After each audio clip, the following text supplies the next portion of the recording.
दोस्तों, फिलीपींस की नौसेना के साथ ब्रह्मोस मिसाइल को लेकर की गई डील के बाद अब फिलीपींस भारतीय मिसाइल और हथियारों की क्षमता से इतना ज्यादा प्रभावित है कि फिलीपींस की सेना के army chief general Romeo Brawner junior ने खुलकर कहा है कि वे भारतीय ब्रह्मोस मिसाइल की एक और बड़ी खेप को खरीदना चाहते हैं। आप बिल्कुल सही सुन रहे हैं, फिलीपींस इस वक्त भारत से अतिरिक्त ब्रह्मोस मिसाइल बैटरी खरीदने की पूरी मंशा रखता है। बात करें 2022 में हुई डील के बारे में, तो उस वक्त फिलीपींस ने भारत से ब्रह्मोस मिसाइल की 3 बैटरी खरीदी थी, जिनकी कुल कीमत $375 मिलियन की थी। इसके तहत भारत फिलीपींस की नौसेना को कोस्टल ब्रह्मोस मिसाइल की सप्लाई कर रहा है, जिसकी मारक क्षमता 290 किलोमीटर की होगी। इन मिसाइलों के इस्तेमाल से फिलीपींस की नौसेना चीनी नौसेना के युद्धपोत और दूसरे जासूसी जहाज को किसी भी स्थिति में अपने कोस्ट लाइन से दूर रखने में सक्षम बन सकेगी। लेकिन फिलीपींस के army chief general Romeo Brawner junior का कहना है कि ब्रह्मोस जैसी सक्षम मिसाइल से फिलीपींस को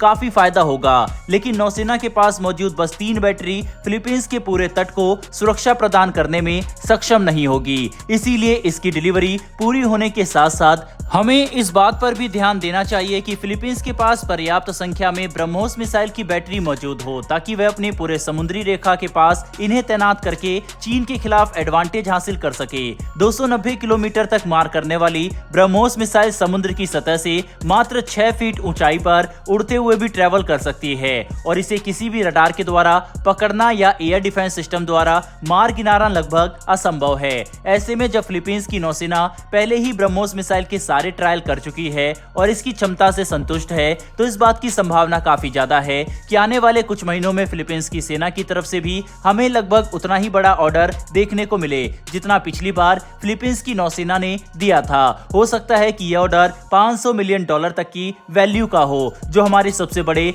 रक्षा निर्यात की लिस्ट में शामिल हो सकता है। इसीलिए जनरल रोमियो ब्राउनर जूनियर की तरफ से दिए गए इस बयान को काफी बड़ा माना जा रहा है।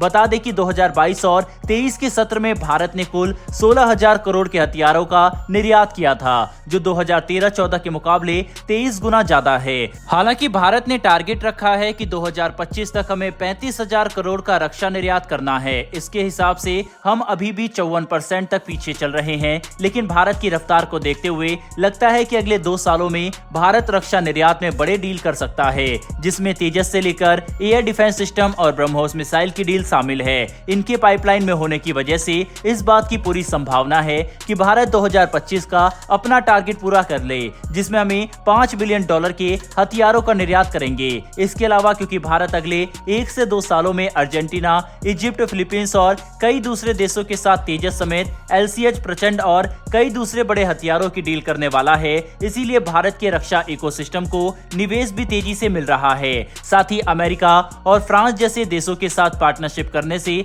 हम एडवांस टेक्नोलॉजी भी हासिल कर रहे हैं, जो भारत के लिए काफी अच्छी बात है। बहरहाल बढ़ते हैं हमारी दूसरी खबर की तरफ, और ये खबर भारत के 28वें सेना प्रमुख जनरल मनोज मुकुंद नरवणे की तरफ से दिए गए कुछ काफी बड़े बयानों को लेकर है। दरअसल रिटायर्ड आर्मी जनरल ने कहा है कि भारत को अगर एक रॉकेट फोर्स बनानी भी है जो एयर फोर्स और नौसेना के अलावा एक 4th मिलिट्री फोर्स की तरह काम करे, तो भी इसकी कमान और कंट्रोल भारतीय सेना के हाथ में ही होना चाहिए। ऐसा इसलिए क्योंकि जो टारगेट हिट करने हैं अगर वह जमीन पर मौजूद है, तो वह पूरा सेंस बनता है कि रॉकेट फोर्स के अधिकतर हथियारों और उपकरणों का कंट्रोल भारतीय सेना के हाथ में रहे। अपने लेटेस्ट आर्टिकल में पूर्व सेना प्रमुख ने इस बात पर जोर दिया है कि रॉकेट फोर्स की मैनेजमेंट की स्ट्रीमलाइन और सीधा रखना चाहिए, ताकि ऑपरेशन के दौरान जटिलता को अवॉइड किया जा सके।